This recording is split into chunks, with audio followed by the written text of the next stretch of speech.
So, for Mother's Day, of all things, I honored my maternal heritage by going to the theater and seeing SISU, and it was a mirthful, merciless tribute to the grindhouse and modern action flicks alike, all wrapped up in a glorious distillation of the indomitable Finnish spirit.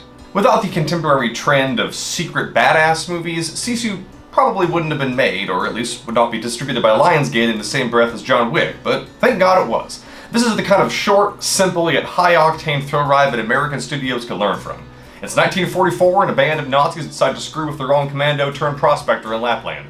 You do the math. But while the story may write itself, the journey matters more than the destination. Literally, as the film also shares DNA with Mad Max Fury Road, from the feature-length chase sequence of a plot, albeit with comparatively plodding military hardware, to a group of female prisoners who turn the tables on their captors. There's also consistent commitment to buck-wild violence and feats of endurance. The protagonist may be a silent senior citizen, but not a scene passes where the immortal doesn't pull some R-rated stunt that's hilarious, like hurling a landmine like a pie, wince-inducing, like surviving a hanging by propping himself up on a wound, or, well, a tad confusing, like setting himself on fire to briefly scare an attack dog.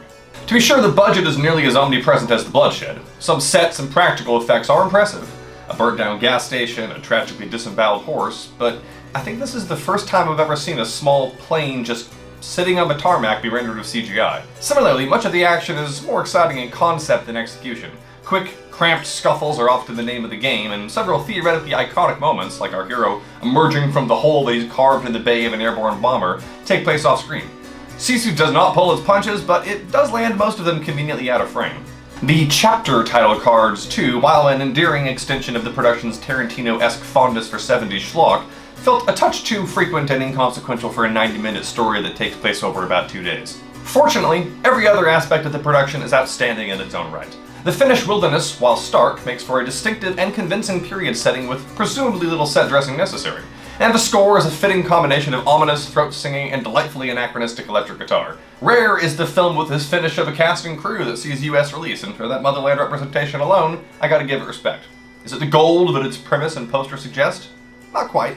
With as much hype for this grizzled dude as good and bad guys alike declare, it almost starts feeling like a parody of its subgenre, especially when a company of soldiers in the middle distance can barely land a shot on the dude.